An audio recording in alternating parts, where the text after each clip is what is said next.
and welcome to another face-slashing and multiverse-clashing episode of What Happened, the investigative YouTube-style pop culture media show that's covering a 15-year-old superhero film for absolutely no reason at all. Anyway, the current slate of soup cinema is in a very precarious position. Some things have pulled in good numbers and audience approval, while others simply have not.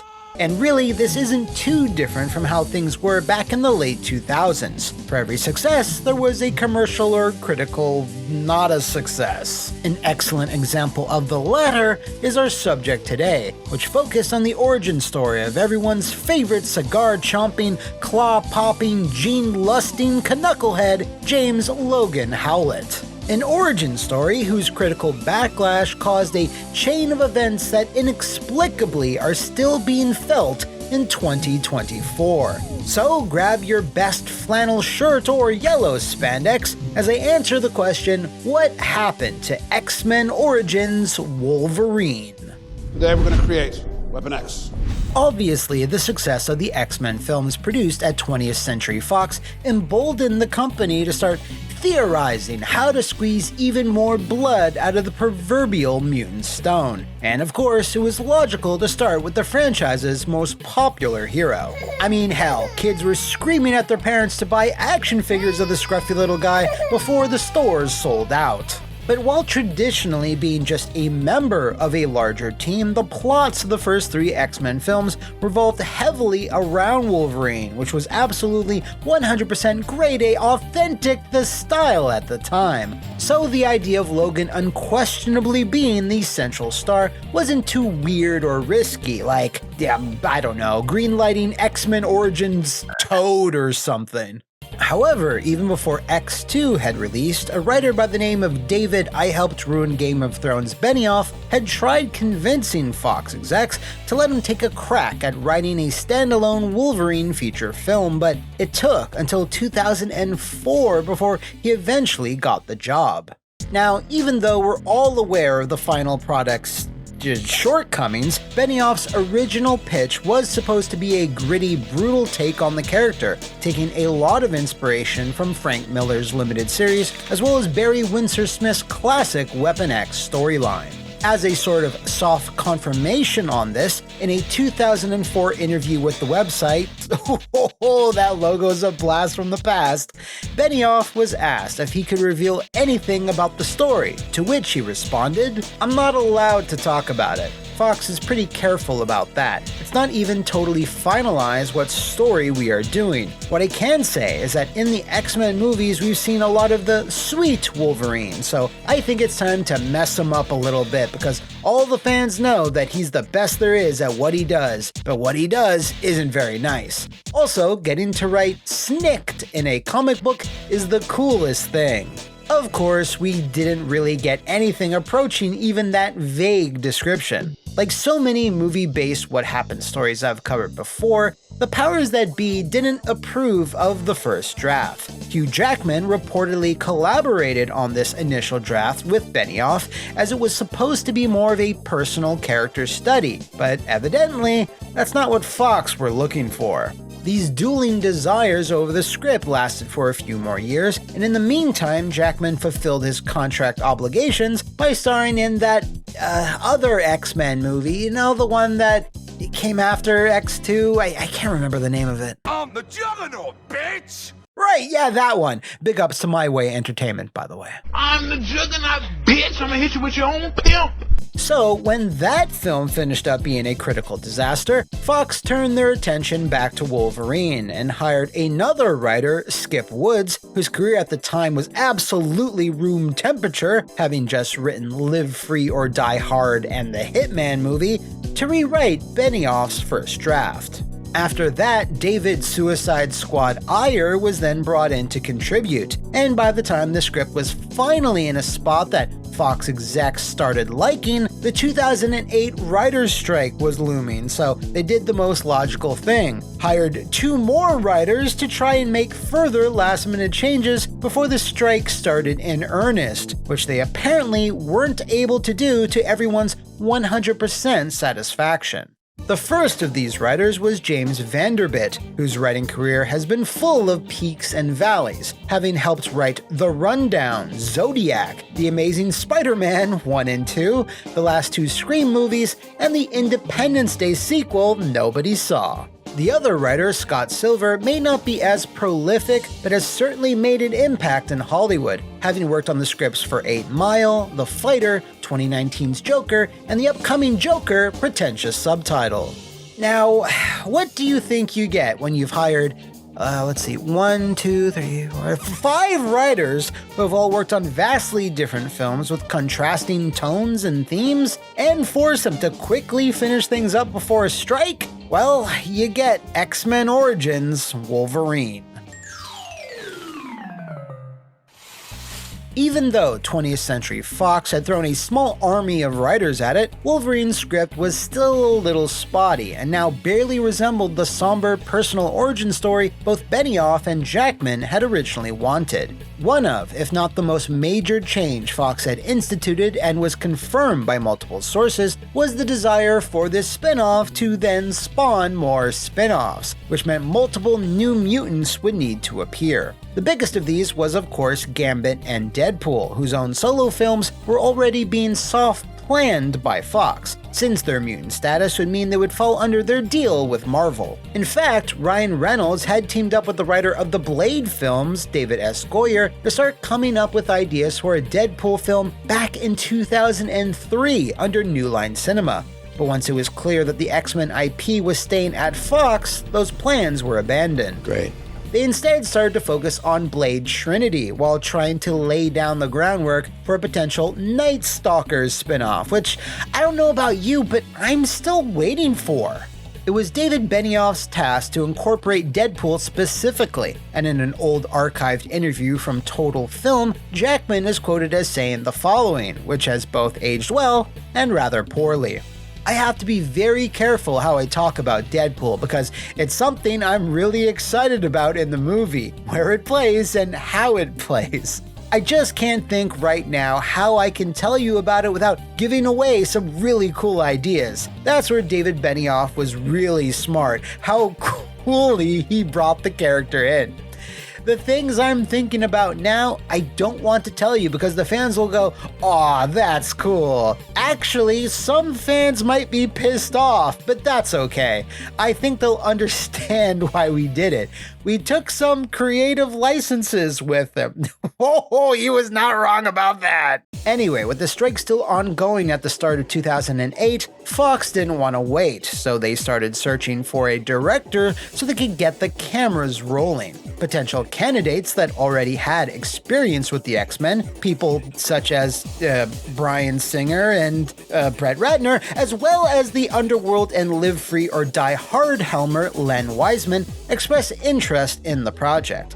Hell, even Zack Snyder was approached to fill in the director's chair, but turned it down as he was preoccupied with Watchmen. Who Fox eventually went with was somewhat of a dark horse.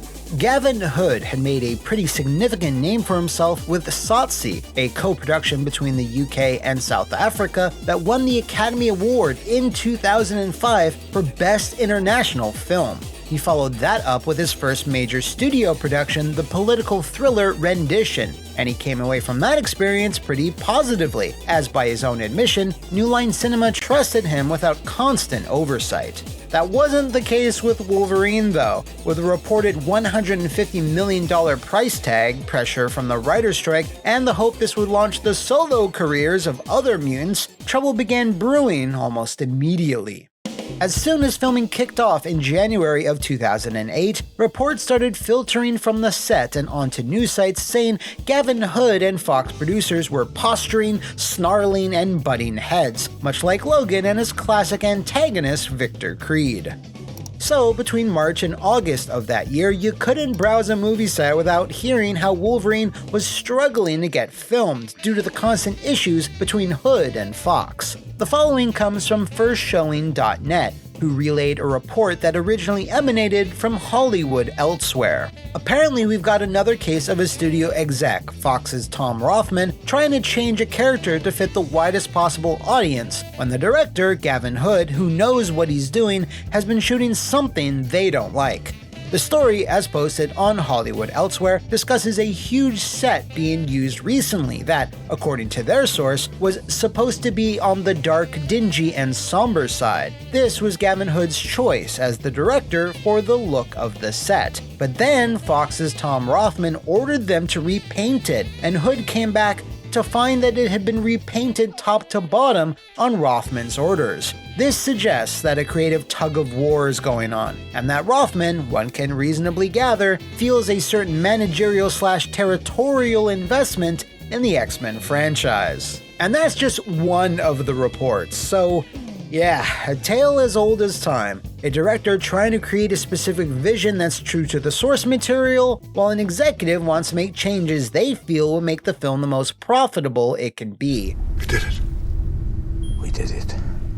Well, that's a common occurrence in a lot of big movie sets. What is far less common is not having writers available to help tweak scenes or smooth out dialogue. For the first full month and a half of filming, the crew were still working with an unfinished script, and it was only until mid-February, when the writer's strike was over, that Fox ordered rewrites of specific scenes, so new pages were now being added almost daily, causing more delays and frustrations for the actors and director. One of these changes that frustrated Gavin Hood specifically was the fact that Fox wanted to greatly tone down any scenes where Wolverine was supposed to be grappling with grief, guilt, and PTSD, and probably replace those scenes with ones where Wolverine doesn't look at explosions. Unfortunately, these wouldn't be the only villainous forces X-Men Origins would have to contend with, as ongoing arguments, possible director replacement schemes, and the film being leaked online were still about to bear their claws.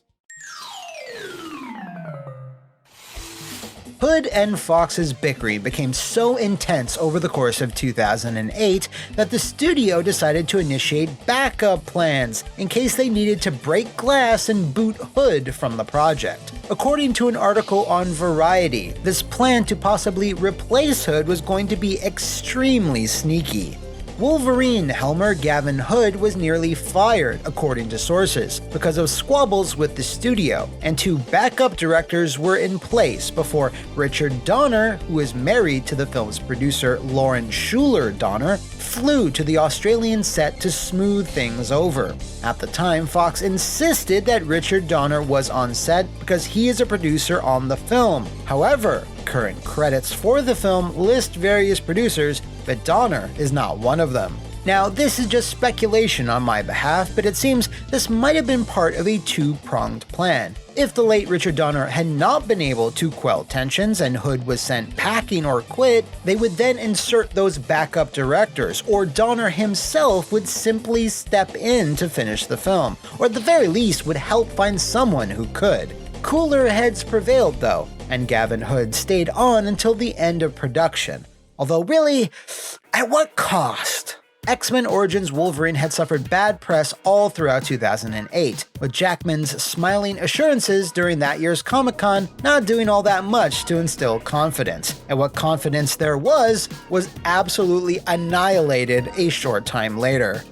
In March of 2009, 2 months ahead of Wolverine's May release date, a full-length DVD-quality workprint of the film was spread across the internet, uploaded by a single individual who had reportedly bought the workprint from a local merchant in New York City. Even though Fox got it scrubbed from most sites in the first 24 hours, the damage was done and had already been downloaded millions of times, at least 4.5 by Fox's count at the time. That leak had a higher Rotten Tomatoes score, which was shocking, given that it was, blue screens and ropes and...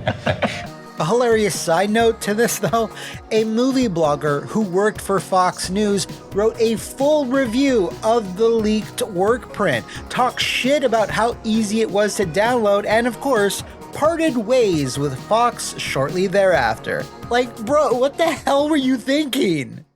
I'm trying to get fired.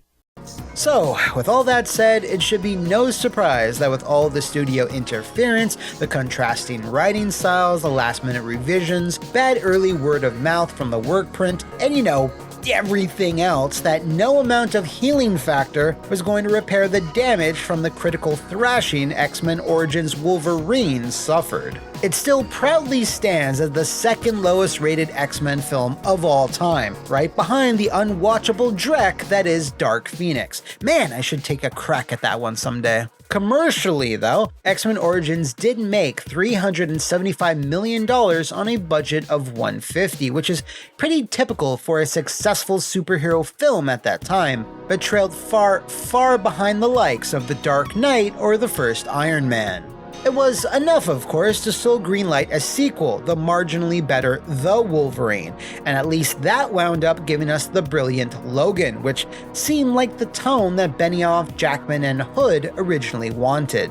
Speaking of, Hood doesn't look back on his first and only foray into superhero cinema as negatively as you'd think, saying to a crowd before a screening of one of his later films, "I'm very grateful because I managed to buy a house off that film, so don't get me wrong. I own the mistakes I made. I learned a great deal."